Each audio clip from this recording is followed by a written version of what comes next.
about the relationship between the true dip and the apparent dip.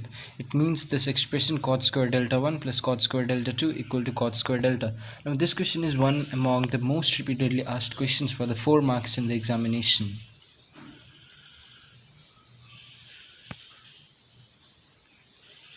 So without further ado, let's begin this.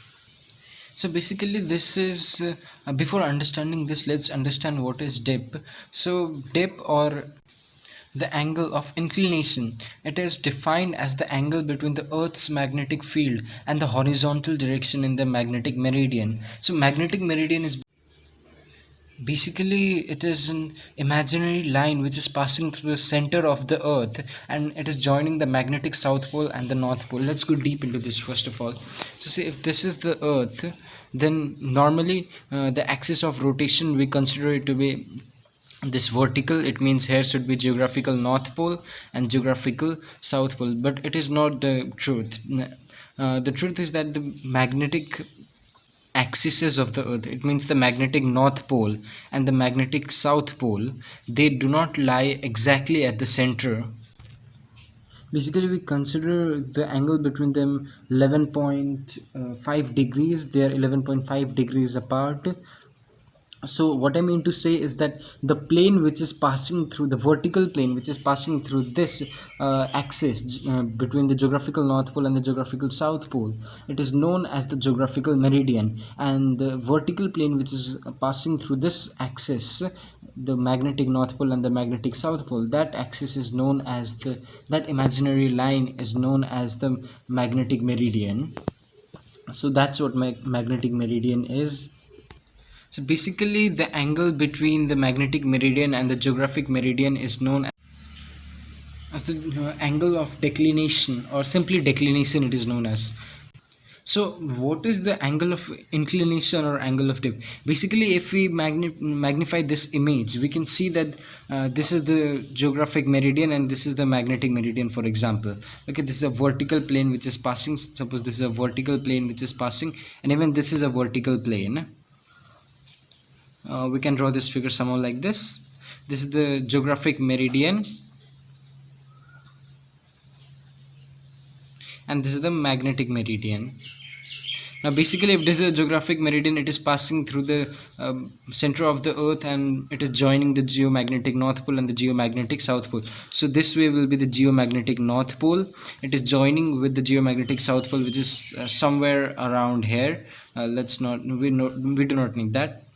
And similarly, if this is the magnetic meridian, it must be joining the magnetic north pole and the magnetic south pole. So this is the magnetic north pole, and somewhere around here, if we extend, there must be magnetic south pole.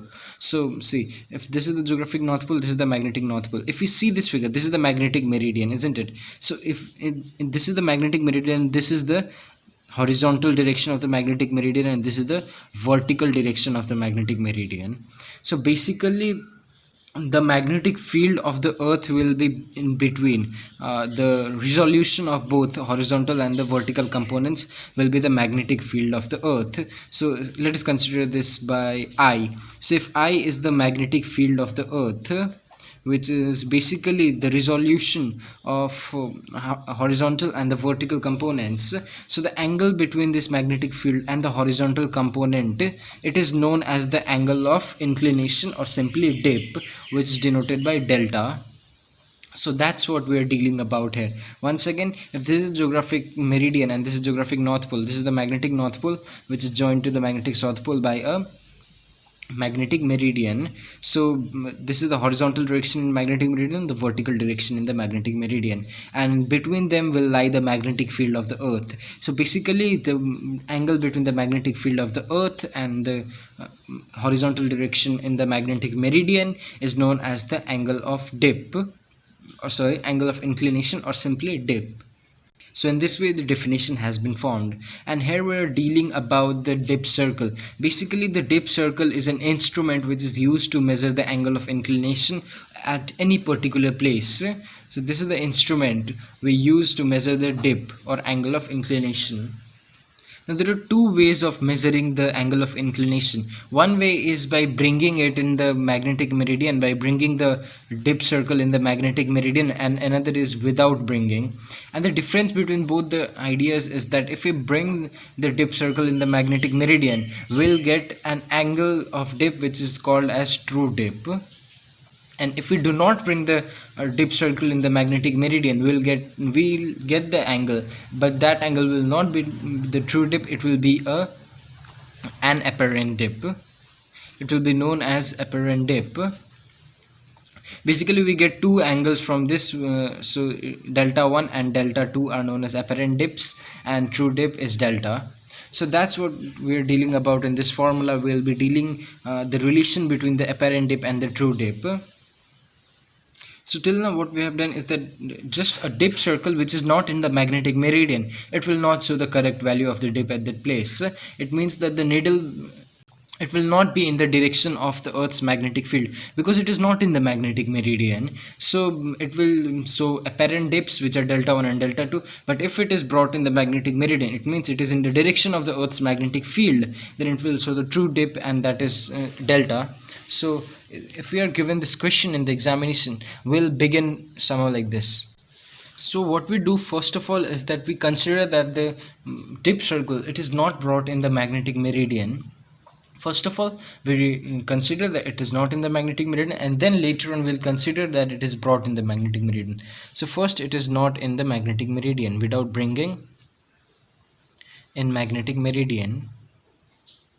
So what happens is that let us consider that the dip circle, it is making an angle alpha with the magnetic meridian. So again we will draw this figure. We can see that this is the horizontal direction in the magnetic meridian, and this is the vertical direction. Okay, if this is the horizontal direction and this is the vertical direction, then we know that the resolution will be giving the Earth's magnetic field I. You can even extend it if you want, somewhere like this, but it's not necessary. So this is the horizontal direction, this is the vertical direction, and this is the Earth's magnetic field, which is I. So we consider that this dip circle is not in the magnetic meridian, and if it is not in the magnetic meridian, it will be in somehow this direction. So we are considering that the dip circle, it is making an angle alpha with the horizontal direction in the magnetic meridian. Okay, so alpha is the angle which is made by the dip circle with the magnetic meridian. Then what is the effective horizontal component at this place? Now though it is not in the magnetic meridian, but it is acted upon by some kind of force. Okay, so that kind of force is basically the it is basically the effective horizontal component, which is known as let us consider HA. And right now this must be getting a bit of confused, but trust me, it will be easy.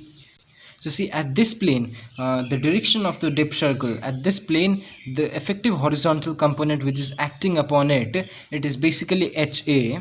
This horizontal component, it has two components, further two components. They are H sin alpha, if you see, and H cos alpha. This direction will be H sin alpha, and this direction will be H sin alpha. So leave this H sin alpha right now. It will make you confused. We'll understand this later on, how H sin alpha came. So here you need to understand only one thing, that this dip circle, it is not in the magnetic meridian. Though it is not in the magnetic meridian, it is acted upon by some kind of effective horizontal component. So basically that effective horizontal component which is acting upon here, it is HA, and it is H cos alpha because it is making an angle alpha. So the effective horizontal component which is acting upon it is H cos alpha. And if you see, the vertical component will be the same V. Okay, because vertical component, it will be the same wherever it is. So vertical component is same V, but horizontal component, it is going in this direction, and the dip circle is in this direction. So if it is in this direction, the effective horizontal component which is acting upon it, it is H cos alpha because it is making an angle alpha. But the vertical component will be same, because no matter wherever it is, the vertical component is going upwards, and this horizontal component is going in somewhat another direction which is different from the direction of dip circle, but the vertical component is going upward. So wherever it is, no matters, the vertical component will always be with the dip circle. So right now we just need to understand that the effective horizontal component is h cos alpha and the vertical component is same v. So basically we know one thing, that there is a formula tan delta equal to h by v by h. Among the in place of this delta there can be any of the angles. We just know that in case of this resolutions we can write that the tan and angle will be equal to vertical component upon the horizontal component. So basically here we are dealing about the dip. So this is not in the magnetic meridian, we know this, it is not in magnetic meridian. So the angle will be tan delta 1, because apparent dip will be acting upon, not the true dip. It will show an angle, that will be the apparent dip. So basically apparent dip will be equal to by h a, not only h a, because the effective horizontal component which is acting upon the dip circle here is the h a, and delta 1 because it is showing apparent dip, not the true dip. So if we further on simplify this, we can see tan delta 1 will be equal to v by h a, means h cos alpha. Why h cos alpha? Because it is making an angle alpha. Only the horizontal component is not acting, a component of the horizontal component is acting upon it, which is the h cos alpha. So if tan delta 1 equal to v by h cos alpha, if we just convert it into cot, this will go up and this will go down, because we know that tan theta equal to 1 by cot theta. So if we convert tan into cot, this it will interchange. So if tan delta 1 is there, we can write it as 1 by cot delta 1 equal to v by h cos alpha. So cot delta 1 means h cos alpha by v. So basically this tan delta 1 equal to v by h cos alpha, and if we are converting tan into cot, then h cos alpha will go up and v will come down. So right now we have calculated the expression as cot delta 1 equal to h cos alpha by v. So now you see h by v again it came. At v by h we had, now we have h by v. So basically cot delta 1 will be equal to cos alpha by tan delta. Now how this came, we know that tan and any angle it is equal to v by h, and if h by v is there, then obviously h by v is there, then this will be 1 by tan delta or any angle. Now see here, there is h by v, not ha by v. If we are not writing ha by v, then only if h by v is there, then this is the case of true dip. Only the horizontal component and the vertical component is acting. So this is the case of true dip, and if ha is there, it means apparent. This is the case of apparent dip. Ha means the effective component of the effective horizontal component. It means the component of the horizontal component. So in this case we used tan delta 1, but if there is no ha, only h is there, then obviously it is the case of true dip. So in this way h by v became tan delta. So you can see tan delta 1 equal to, we know that tan delta means sine by cos. So cos alpha, by this we know tan delta means sine delta by cos delta. So now again the simplification, cos alpha will remain up. Now in this case cos will go up and sine will come down. Cos delta by sine delta. So basically what we got, our expression is cos alpha into cot delta. Cos by sine is delta, cot, or simply you can convert, tan delta is there, tan delta means 1 by cot delta. So if 1 by tan delta is there, then it will be cos alpha into cot delta. So basically this is our first expression what we got. Till now what we have done is very simple thing, that the dip circle, it is not in the magnetic meridian. When it is not in the magnetic meridian, vertical component is same which is acting upon it, but the horizontal component is not the same which is acting. The component of the horizontal component is acting upon it. It means that the effective horizontal component which is acting upon it is basically h cos alpha, and alpha because the dip circle is making an angle alpha with the magnetic meridian. So in this way we know that tan delta 1 equal to v by ha. So we just converted tan into cot. We converted all the expressions into cot, nothing else. So we converted everything into cot, and finally h by v means tan delta So in this way we got this first expression. Now I said you that first of all this it is not in the magnetic meridian. Now we'll bring the dip circle in the magnetic meridian. So when we bring the dip circle in the magnetic meridian, how do we bring it? See, once again we have to draw the figure. This is the horizontal, this is the vertical, and here we have the magnetic field of the earth. And first of all we had this dip circle over here making an angle alpha, and H cos alpha was acting upon it. So this is the first figure what we made. So now what we do is that to bring the, this is the magnetic meridian, so what we do is to bring the dip circle in the magnetic meridian, we rotate it by 90 degree. So when we rotate it by 90 degree, we find that it will come in somehow this direction.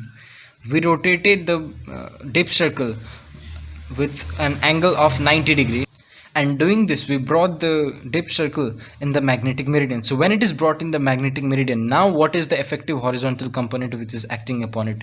Once again the vertical component is same which is acting upon it, but now again the horizontal component will be changed, because see this direction is different, isn't it? Horizontal component basically it is in this direction. First of all the dip circle was in this direction, and now it is in this direction. So anyhow it is not exactly in the direction of the horizontal component, it is different from the direction. So again, what is the effective horizontal component which is acting upon it? Once again we can calculate it. If this was alpha and this is 90 degrees, so this angle is 90 minus alpha, isn't it? If this is alpha and it is rotated through an angle 90 degrees, so this is 90 minus alpha. So the effective horizontal component which is acting upon it, H cos 90 minus alpha. Now cos 90 minus alpha means sine alpha, so effective horizontal component which is acting is H sine alpha. In this way I told you that sine alpha came here, and so you wouldn't understand how H sine alpha came there at the beginning. So I said you, let's not understand this right now. So now you got it how H sine alpha came there. Once again we just rotated the dip circle with an angle 90 degrees so that it comes in the magnetic meridian. So the effective horizontal component which is acting upon it is basically H cos 90 minus alpha. Basically the effective horizontal component we calculate in this way, H cos, and what is the angle made by it? So again H cos, and the angle made by it is 90 minus alpha. So cos 90 minus alpha is sine alpha, so H sine alpha is here. So what we do now is the same thing we did ahead. Now from the beginning whatever we did, we'll do the same thing what we are doing. So once again tan, now here we know that a second tan delta 2 second apparent dip will be given. So tan delta 2 is basically equal to V by H. Here let us consider this H sine alpha as HB. So HB. Now again tan delta 2 will be equal to V by, we know H sine alpha is there. See in the beginning what we did, tan delta 1 equal to V by H. Now the same thing we are doing just in the case of this direction of the dip circle. Here H cos alpha was there, but now here H cos 90 minus alpha, it means H sine alpha. So again we convert it into cot. So when we convert it into cot, this will go up and it will come down. So H sine alpha by V. Once again H by V. H by V means tan delta. So cot delta 2 equal to sine alpha by tan delta. And once again tan delta means 1 by cot delta, or 1 by tan delta means cot delta. So basically again what we get is cot delta 2 equal to sine alpha into cot delta. So this is our second expression which we get. The first expression was cot delta 1 equal to cos alpha into cot delta. Second expression cot delta 2 equal to sine alpha into cot delta. So now the thing you need to remember is we need to square and add these both the equations. So squaring and adding both the equations, what we get is if we square the first expression, you see cot square delta 1 it will become cot square delta 1. We are squaring and adding both the equations. So add, now this expression's cot delta 2, it will also get square. Now we have equals to, now see cos alpha into cot delta, we need to square them. So cos square alpha into cot square delta. Now we are adding, squaring and adding. So what was the second expression? Just add the corresponding equations. Sine alpha into cot delta, it means sine square alpha into cot square delta. Now you can see that cos square alpha plus sine square alpha, it is 1. So cot square delta 1 plus cot square delta 2 equals to, first of all take cot square delta common, both we have cot square delta, so cot square delta common, we have now cos square alpha plus sine square alpha remaining, and we know that cos square alpha plus sine square alpha is 1. So the final expression is cot square delta 1 plus cot square delta 2 equal to cot square delta. So this is the final expression we obtain after doing all these things, and this is the final thing we need to do here, nothing else after that. So once again from the beginning what we have done, first of all it is not in the magnetic meridian, it means it is making an angle alpha, and when it is making an angle alpha, the horizontal component which is acting upon it is h cos alpha. So tan delta 1 equal to v by ha. In this way we obtain tan delta 1 equal to v by h cos alpha. Now convert it into cot. Only some certain steps you need to remember. We need to convert it into cot. So when we convert it into cot, we get this expression, and we know h by v is 1 by tan delta. So in this way again convert it into cot, so we obtain the final expression as this. We just need the final expression in terms of cot. Now what we do, we rotate it through 90 degree and bring it in the magnetic meridian. When we bring it in magnetic meridian, now one thing, remember that we are saying that we brought it in the magnetic meridian, but to be precise we are not bringing it exactly inside the magnetic meridian. Magnetic meridian is basically an imaginary line. So basically if we would be bringing it in the magnetic meridian, it would be exactly in this direction. So it is not that we are bringing it in magnetic meridian, still it is making an angle 90 minus alpha with the magnetic meridian. So to be precise, when you are writing, you can write that the dip circle is rotated through an angle 90 degree from that original position, so that it makes an angle 90 minus alpha with the magnetic meridian. So the horizontal component, effective horizontal component, will be h cos 90 minus alpha, it means h sin alpha, and the vertical component will still remain the same. And since we said that we do not bring that in the we did not bring it in the magnet exactly in the magnetic meridian, so still the apparent dip is there, not true dip is there. So when apparent dip is there, again we have the same thing we did the first. Just you do not need to show this process, you can directly give this expression. It's your wish. It will be easy if you show this, but still you can give this expression directly. And then what we do is, after obtaining both the equations, we square them and add them. We'll square both of them and add them, like cot square delta 1 plus cot square delta 2 will be equal to square of this plus square of this. So in this way, finally in the simplification, we get cot square delta as common, and then cos square alpha plus sine square alpha is 1. So finally we obtain this expression, and this way we complete this derivation. And remember that this question is one of the most important questions, so do not try to skip this question. Try and understand this question, practice this question. It is easy, but sometimes it can be quite confusing, so the only way is practicing it as much times as possible. So that's all for this video. Take care. Goodbye.